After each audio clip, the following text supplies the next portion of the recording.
آل نبی اولاد علی سید اسد مامون شاہ صاحب کاظمی۔ بسم اللہ الرحمن الرحیم والصلاة والسلام علی رسولہ الکریم وعلی آلہ واصحابہ اجمعین، اما بعد۔ ماشاءاللہ بڑے خوبصورت اسلوب سے آپ نے آج کے اس پروگرام کو کنڈکٹ کیا ہے، اور جو آپ نے سوال پوچھا کتاب و اطرت، اور جو آج آپ کا عنوان ہے، دراصل یہ عنوان نبی پاک صلی اللہ علیہ وآلہ وسلم کی ایک حدیث مبارکہ کا عنوان بھی ہے ماشاءاللہ، اور یہ صحیح مسلم میرے ہاتھ میں ہے، اور اس کی حدیث نمبر ہے 2408۔ تو اس حدیث میں نبی کریم صلی اللہ علیہ وآلہ وسلم نے قرآن کا اور اپنے خاندان کا جو تعلق ہے اسے بیان فرمایا ہے۔ نبی کریم صلی اللہ علیہ وآلہ وسلم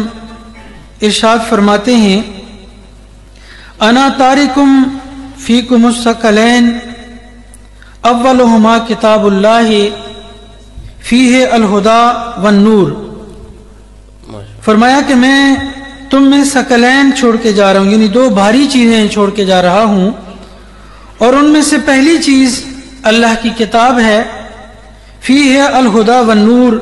اور اس میں ہدایت ہے اور نور ہے۔ فخذوا بکتاب اللہ واستمسکوا بہ، تو اللہ کی کتاب کو پکڑو اور اس سے تمسک کرو۔ فحث علی کتاب اللہ ورغب فیہ، آپ نے کتاب اللہ کے بارے میں لوگوں کو ابارا اور اس میں رغبت دی۔ ثم قال واہل بیتی، یعنی پہلے نبی کریم صلی اللہ علیہ وآلہ وسلم نے قرآن کی بات کی، قرآن کی عظمت کو بیان کیا، اس میں ہدایت کو بیان کیا، اور پھر اطرت کی بات آئی تو فرمایا واہل بیتی، اور دوسری جو باری چیز تمہارے درمیان چھوڑ کے جا رہا ہوں وہ میرے اہل بیت ہیں۔ اور جب اہل بیت کی بات کی تو نبی پاک صلی اللہ علیہ وآلہ وسلم نے 3 مرتبہ ایک فکرہ دہرایا۔ آپ نے فرمایا، اذکرکم اللہ فی اہل بیتی، اذکرکم اللہ فی اہل بیتی، اذکرکم اللہ فی اہل بیتی، یعنی 3 مرتبہ نبی کریم صلی اللہ علیہ وآلہ وسلم نے اس فکرے کو دہرایا، جس کا مطلب یہ ہے کہ میں تمہیں اپنے اہل بیت کے بارے میں اللہ کی یاد دلاتا ہوں، یعنی میں تمہیں اللہ کا خوف دلاتا ہوں۔ اندازہ کیجئے کہ یہاں 2 چیزیں بیان ہوئی۔ سب سے پہلے نبی پاک صلی اللہ علیہ وآلہ وسلم نے کتاب کا ذکر کیا، تو اس کے بارے میں بات کو دہرایا نہیں ہے، بلکہ محض سنگل بات کی کہ اس میں ہدایت ہے، اس میں نور ہے، لہذا اس قرآن سے متمسک رہو، قرآن کو پکڑ لو۔ لیکن جب اہل بیت کی بات آئی، یعنی جب اطرت کی بات آئی ہے، تب نبی پاک صلی اللہ علیہ وآلہ وسلم نے 3 مرتبہ امت کو اس بات کی تلقین فرمائی، اس بات کا تکرار فرمایا، اور فرمایا کہ میں اپنے اہل بیت کے بارے میں تمہیں اللہ کا خوف دلاتا ہوں، تمہیں اللہ کی یاد دلاتا ہوں۔ تو اس سے جو چیز ہمیں معلوم ہوتی ہے اس حدیث مبارکہ سے، وہ یہ بھی معلوم ہوتی ہے، جو آج فتنے اٹھے ہوئے ہیں،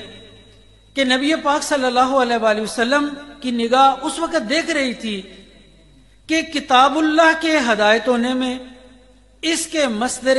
علم ہونے کے بارے میں، اس کے منبع نور ہونے کے بارے میں امت میں زیادہ فتنہ نہیں پڑے گا، اور لوگ اس کے بارے میں زیادہ انکار نہیں کریں گے۔ لیکن حضور کی نگاہ یہ دیکھ رہی تھی کہ میری اہل بیت کے بارے میں لوگ فتنوں میں مبتلا ہوں گے، طرح طرح کی باتیں کریں گے۔ اس لیے جب اطرت کی بات آئی تو نبی پاک صلی اللہ علیہ وآلہ وسلم نے امت کو تکرار کے ساتھ کہ اللہ کا خوف کرو، میں تمہیں اللہ کا خوف دلاتا ہوں، تمہیں اللہ کی یاد دلاتا ہوں اپنے اہل بیت کے بارے میں۔ تو اس سے یہ معلوم ہوا کہ چونکہ یہ وہ چیز تھی کہ جسے نگاہ نبوت دیکھ رہی تھی کہ لوگ میری اہل بیت کے بارے میں طرح طرح کے فتنوں میں مبتلا ہوں گے، جس کا نظارہ آج اہل علم دیکھ رہے ہیں کہ نبی پاک صلی اللہ علیہ وآلہ وسلم کے خاندان کو ہدف بنایا ہوا ہے۔ حالانکہ یہ حدیث مبارکہ جو صحیح حدیث ہے، اس کے صحیح ہونے میں کسی کو کوئی شک نہیں ہے، اس کے فرمان رسول ہونے کے بارے میں کسی کو کوئی شک نہیں ہے،